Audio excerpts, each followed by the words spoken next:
12 de junho, a besta e a apostasia da igreja. Era o ano 51 depois de Cristo. Fazia, portanto, mais ou menos 20 anos que Jesus havia subido para os céus, morrido, ressuscitado e ido para os céus. Paulo, então,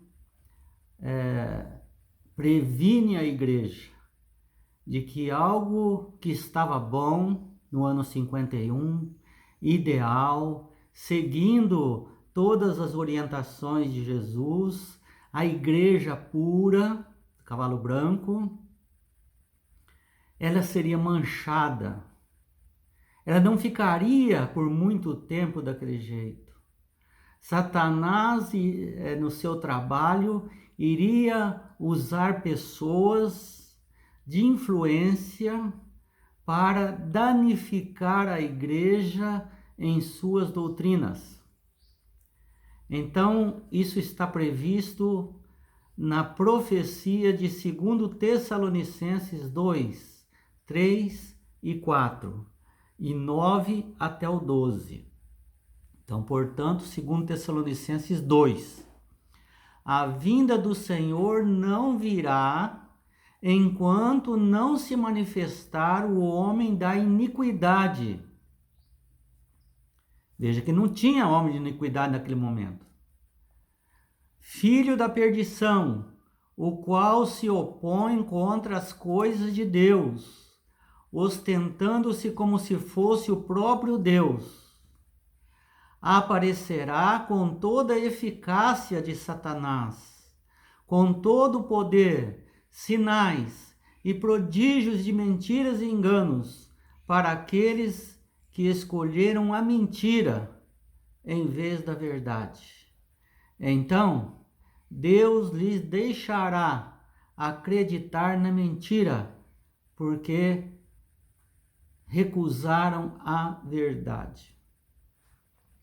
O apóstolo Paulo advertiu a comunidade cristã de uma apostasia, um afastamento da verdade da palavra de Deus.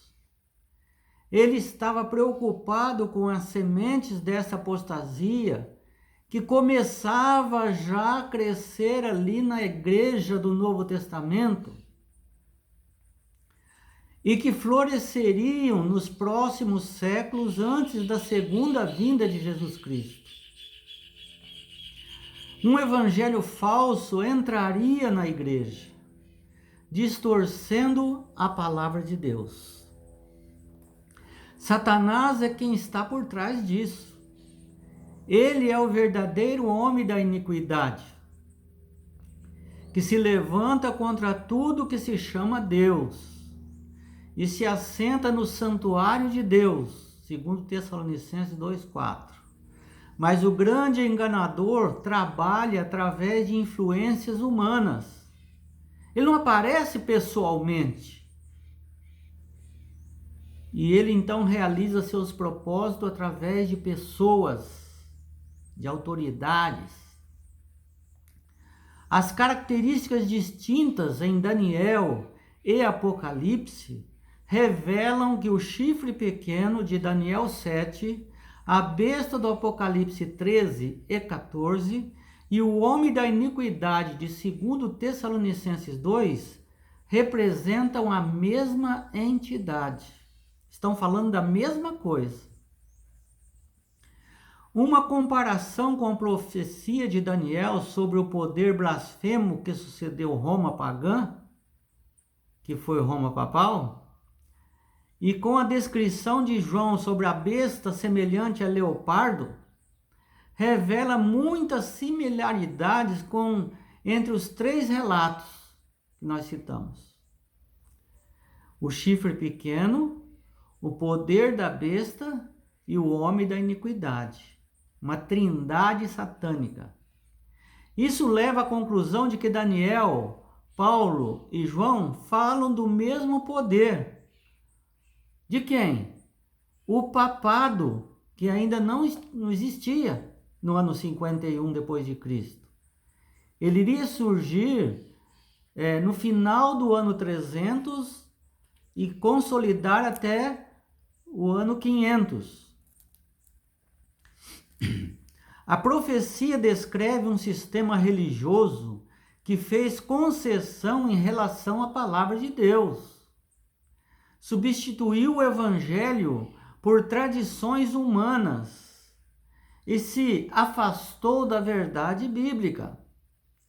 Essas profecias são dadas por um Deus de amor, as profecias que nós estamos estudando, por um Deus de amor, a fim de preparar um povo para a vinda de Jesus, para não serem enganados.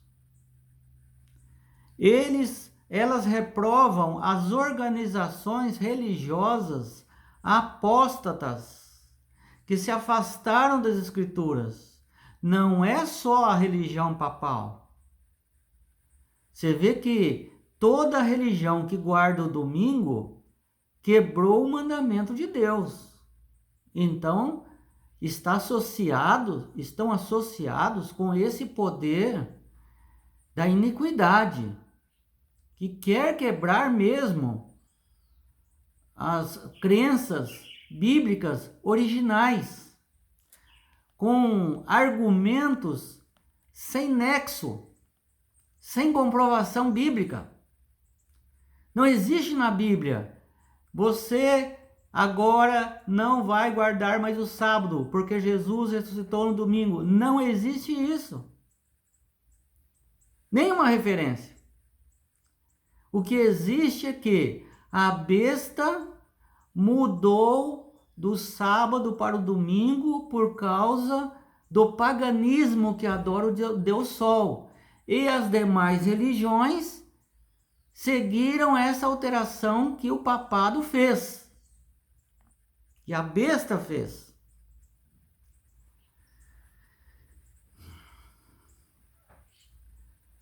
Veja que elas reprovam as organizações religiosas apóstatas que se afastaram das Escrituras, mas não necessariamente falam das pessoas que estão nelas. Tem muitas pessoas sinceras nessas religiões. Pastor, mas como o senhor fala isso? Onde está isso? Em Apocalipse 18:4. Dizendo: sai dela, povo meu, para não ser cúmplice dos seus pecados. E assim por diante. Nossa mensagem é sobre um sistema que tem enganado milhões de pessoas, dado a beber o vinho, embebedando o vinho adulterado por Roma papal. Embora enganadas, essas pessoas são amadas por Jesus Cristo. Por isso devemos tratá-las com amor, falar a verdade a elas. E se elas creem de todo o coração, serão salvas, não serão condenadas com a besta e com o papado. Em Mateus 7,12 diz: portanto, tudo que vocês querem que os outros façam a vocês, façam também vocês a eles, porque esta é a lei e os profetas. Como devemos aplicar esse princípio ao lidar com o tema dos poderes das bestas de Apocalipse 13:14? Não devemos ficar acusando as pessoas que estão enganadas. Por quê? Porque as autoridades acima deles não estão enganadas. Eles estão conscientes do que estão falando. Mas os membros, a maioria, não tem consciência teológica e acham que é certo. Então, aquele que confia na Bíblia, na palavra de Deus, pela fé, mais do que confia nos seres humanos, estes seguirão a verdade. E então Jesus diz: examinai as Escrituras, porque julgais ter nelas a vida eterna, e são elas mesmas que testificam de mim. Então as Escrituras é a chave para derrubar, desmascarar Satanás, a besta e todas essas religiões que estão associadas ao homem da iniquidade. Deus nos abençoe para que possamos seguir o caminho. Jesus disse: eu sou o caminho, a verdade e a vida. Não são as tradições, não são as filosofias, não são os homens, é Jesus.